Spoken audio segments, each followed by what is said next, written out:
Today is day 8 of a strike involving more than 600 United Auto Worker employees at GE Aerospace facilities in Ohio.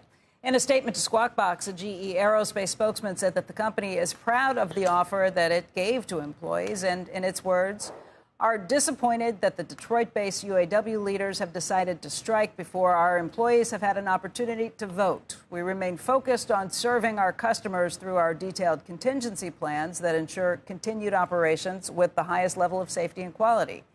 Joining us right now is United Auto Workers President Shawn Fain. And Shawn, in the lead up to this, we said that you have said that GE Aerospace is the epitome of everything that's wrong with this country. Do you want to explain? By the way, welcome. Thanks for being here.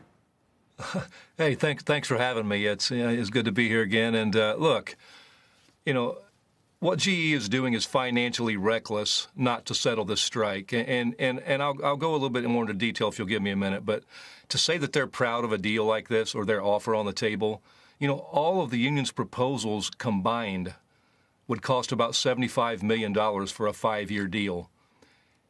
Let's talk numbers here. GE made $17 billion in profits over the last 3 years.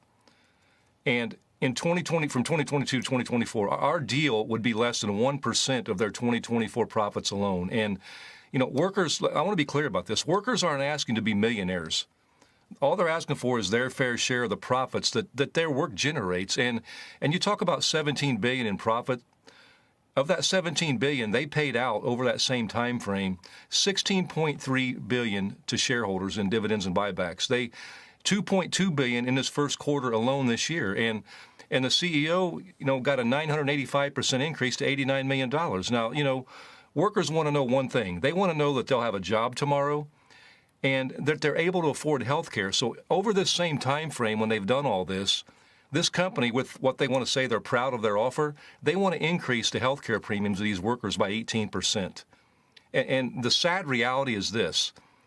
It would cost $4 million, they could eliminate the health care premiums for all of these workers who work so hard to generate these massive profits. And so, I look at it this way. GE is recklessly putting this business in jeopardy.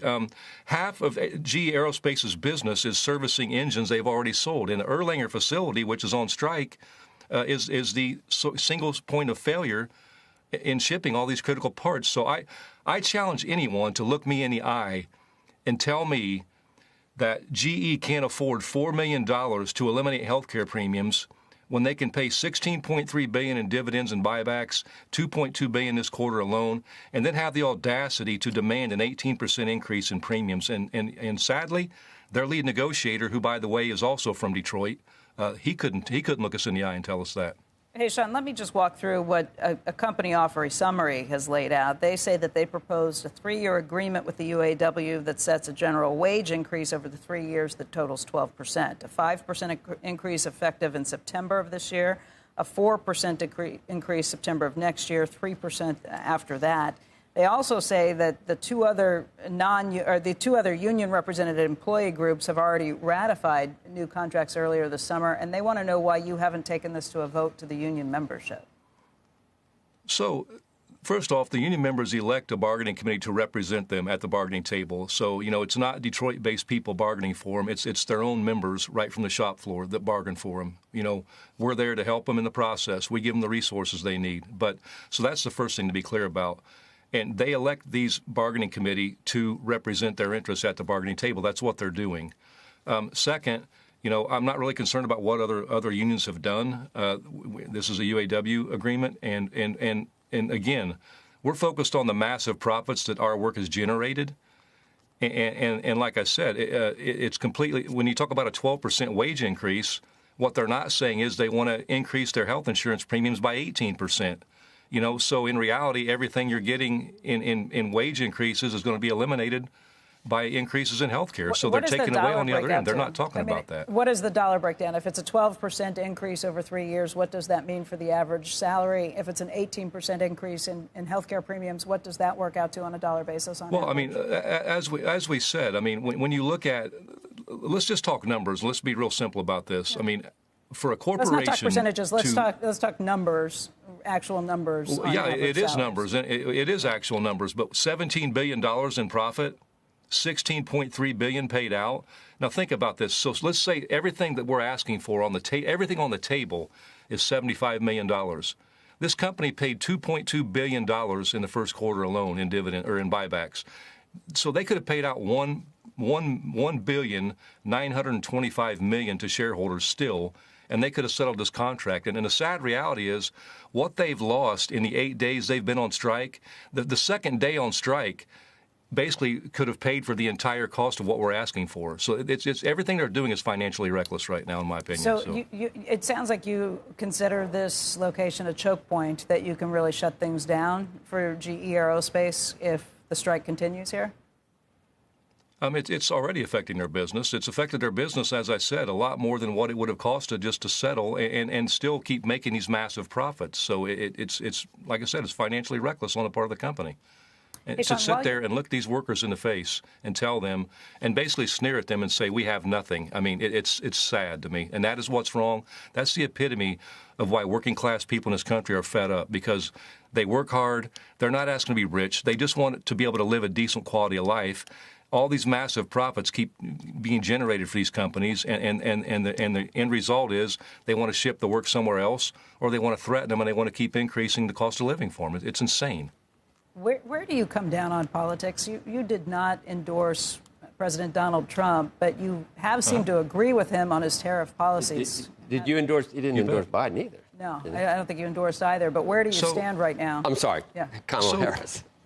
Not Biden. So we did endorse Harris, but oh, you did. But yes, and I will say this though. I mean, let's be clear. Look, we've said this from day one. The day I took over as president, our administration has said, when it comes to politics, we're going to call balls and strikes. Look, our mission is our mission. It's not going to change no matter who's in the White House, no matter who's in Congress, or even in local elections, state elections. But at the end of the day, we have been, the UAW has always supported and favored strategic industry-specific tariffs. And look, we've talked to both parties for years, begging anyone to do anything with tariffs, in the auto industry particularly. And I'll say this: when the Trump administration came out and said they were looking at tariffs in auto, yes, we embraced that. We've reached out. We've been meeting with them weekly.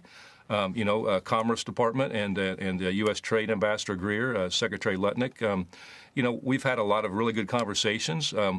And we've seen, a lot of the good come out of that already. In auto, we've seen good signs where GM's already announced $5 billion in investment in bringing jobs back here in America. Stellantis, unfortunately, is still dragging their feet, trying to lobby their way out. But the one thing I'll say with this administration, we're looking forward to continuing to work with them when it comes to their review in the heavy truck industry. We have workers right now at Volvo and Mack in Pennsylvania. Heavy truck making Freightliner and stuff in North Carolina. We have Deere workers and Cakes New Holland workers in Ag Imp who are where their work's being offshored to Mexico right now, and it's because there are no tariffs. And this administration has announced they've done an investigation under Section 232, and we look forward to continuing that and hope that Shawn, there's going to be some tariffs put on there in the future. Shawn, I have a broader question for you. It relates to tariffs. I was just talking to a CEO who got back from China, who had been driven around, I think, in some BYD vehicles and other cars, and said, it's amazing. He said it's night and day in terms of the quality of the vehicle, the price of the vehicle. It's a shocking situation, and clearly in other parts of the world outside of China and Europe, other places, some of these cars are really going to make inroads because they're going to be produced at remarkably lower prices than cars in the U.S. And we were talking about competition, and we were saying, 10 years from now, it's very possible the U.S. market is a very domestic market, that the kind of cars that we make here really actually won't be exported because they won't be competitive vehicles, so that Americans will ultimately be paying more for vehicles that are not as good as vehicles coming from other places. What do you think of that? I think it's severely misguided, number one. Look, we created the auto industry in America. We make the best products in the world, and we can make anything. We can make anything better. Unfortunately, over the course of my entire work life, the last 40 years, we've seen the offshoring of a lot of that work. I mean, we made chips in America, forever. When I hear the word competition, I know that's a great buzzword, in the financial industry, because that's what they're all about. But competition to me means one thing: it means a race to the bottom. And if they're satisfied with making a car so cheap that people are starving in the process of making it, no one's going to buy those cars. Because the irony I find is, all these companies that people talk about, why are they all having a meltdown when we put tariffs on selling products here in America? This is the market. This is the market everyone wants to sell in.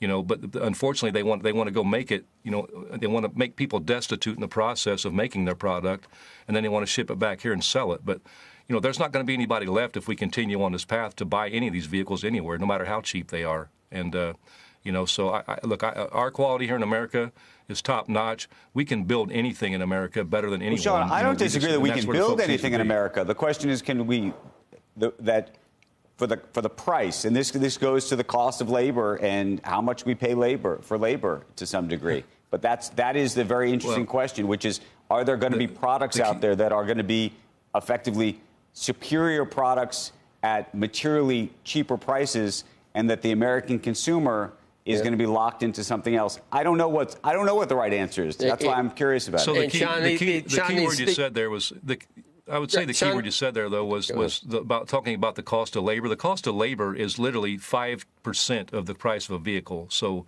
the cost of labor, is not the factor in all this. But that's what people like to make it.